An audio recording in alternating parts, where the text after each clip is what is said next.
regret. I wanna stay like a silhouette, but I can't do that, no I can't. Hey internet friends, Grace here, reporting from the nonstop ride that's been 2020. Currently, I'm 6 months pregnant during what I think we can safely describe as the craziest year of our lives, and with all that's been going on, I've been trying to focus on the events of this year that have been clamping down on our personal freedoms and liberties, which is certainly distressing in its own regard. Without those freedoms and liberties, we can't tackle these issues we care about most, but I gotta tell ya, I've been actively avoiding stories that are extremely emotionally distressing and soul-shattering, so to be honest, I'm a little late to this Trolls doll story, but I came across something yesterday and thought, oh, I've got to make a video.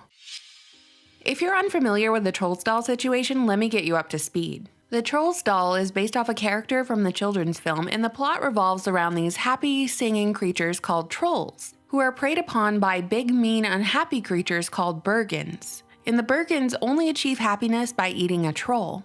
Once a year, the Bergens imprison the trolls and eat them on a day called Trollstice. So the plot is a classic predator versus prey scenario as the basis for a wholesome children's animated film. This Trolls World Tour Giggle and Sing Hasbro doll in question is based off the character Poppy, a female protagonist from the Trolls franchise, and the doll was released in April of 2020.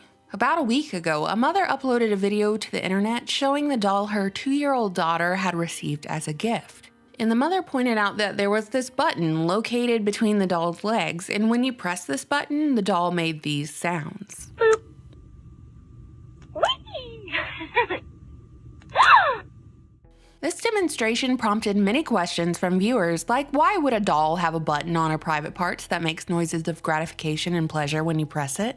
Well, Facebook, Instagram, Snopes, and other media outlets moved swiftly to debunk this concerned mother in her viral video, saying that the mother's claim was partly false. A statement from Hasbro asserted that the button triggers giggly sounds when the doll is in a sitting position. Again, wow, these people move so fast to debunk any and every claim on the internet, wipe certain videos of doctors off of social media within 24 hours, but still can't keep videos of child abuse or torture off their websites after how many years? But anyway, the broadcasting of independent fact-checkers saying concerned mommies are partly false sparked even more debate and questions like, why is giggling and gasping several different ways when sitting the toy down a feature you need? It's clearly a button, not just a sensor. Children are going to press the button because the button makes sounds. It's an obvious observation. A toy designer would know this. And do you know what it takes to make a toy like the Giggle and Sing Poppy?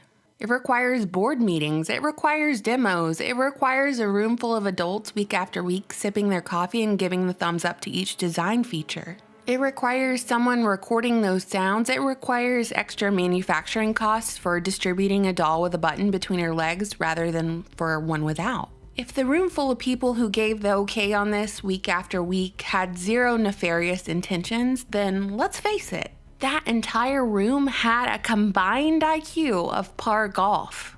Do you think that's reality, or is it realistic to say that there is a distinct possibility that through a child playing with this toy, it could easily teach them that people touching their private parts is a normal behavior because Poppy makes happy, excited noises when people touch her private areas? Could this be used to normalize abusive behavior? As this video made its way across the internet, even with fact-checkers labeling it partly false, a Change.org petition proliferated with it, calling for the removal of the Poppy doll across store shelves and garnering 427,000 signatures as of this morning, Sunday, August the 9th, 2020. And guess what? It worked. Hasbro pulled the doll from the shelves and released a statement, saying that the crotch button feature was designed to react when the doll was seated, but we recognize the placement of the sensor may be perceived as inappropriate. They go on to say this was not intentional and we are happy to provide consumers with a replacement Poppy doll of a similar value through our customer care team. Now that everyone is caught up to speed on this issue, I want to direct your attention to why I felt the need to make this video. I came across this Rolling Stones article written by E.J. Dixon covering the story with the title, How QAnon and Pizzagate Conspiracy Theorists Got a Trolls Doll Pulled from the Stores. And the subtitle reads, A rumor about a doll from the Trolls franchise is a masterclass in how conspiracy theories spread. This title gave me pause because the initial effect of reading it is this mental image that a bunch of conspiracy theorists wearing MAGA hats congregated, maskless, no doubt, and got this innocent, targeted doll pulled from the shelves of Walmarts and Targets across the nation, all based on hearsay, on a rumor. A conspiracy theory. Oh no, clutch your pearls, everyone. Everything that ever happens to these poor corporate monopolies is a conspiracy theorist's fault. We've already debunked this title before even reading it. Concerned parents had this doll pulled from stores, and the button located between the doll's legs that renders sounds of giggling and cooing is not a rumor, nor is it a conspiracy theory. The voice of outrage was from mothers, not conspiracy theorists.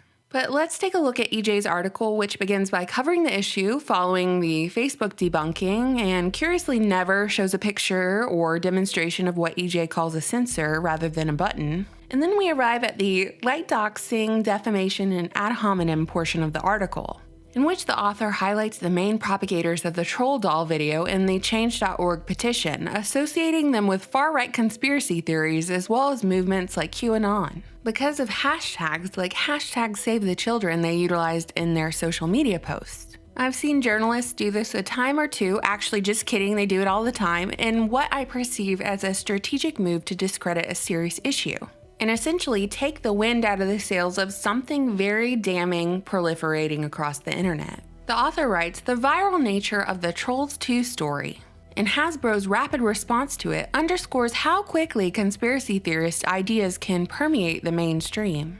Within a few days, a belief that originated on the fringes that a toy company was promoting child grooming and pedophilia had resulted in removal of the doll from shelves and coverage by mainstream news organizations. Hold up, why do journalists seem more obsessed with investigating those they dub conspiracy theorists rather than investigating actual conspiracies?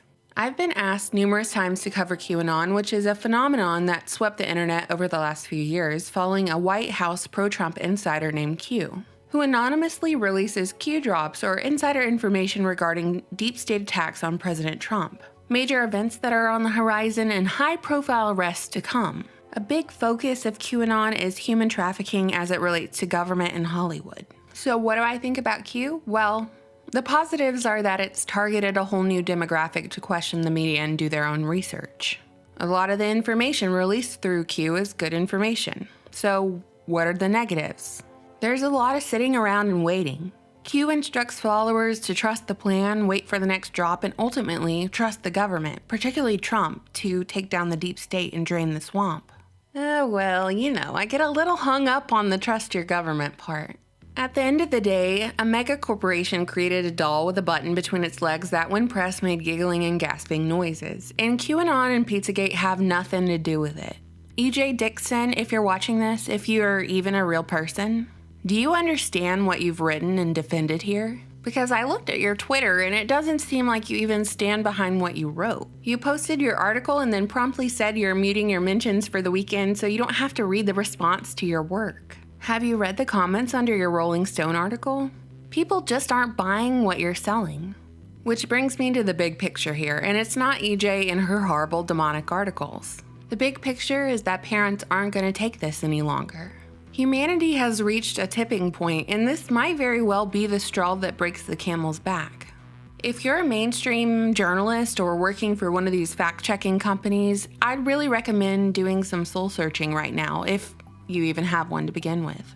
You can call concerned mothers conspiracy theorists until you're blue in the face, but loving your children and wanting what's best for them to keep them away from evil satanic garbage that these morally bankrupt organizations produce is no conspiracy.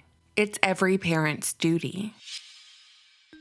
So what do you think, internet friends? You know I always look forward to reading your comments. Thank you so much for watching, subscribing, and supporting my channel on Patreon. Bye!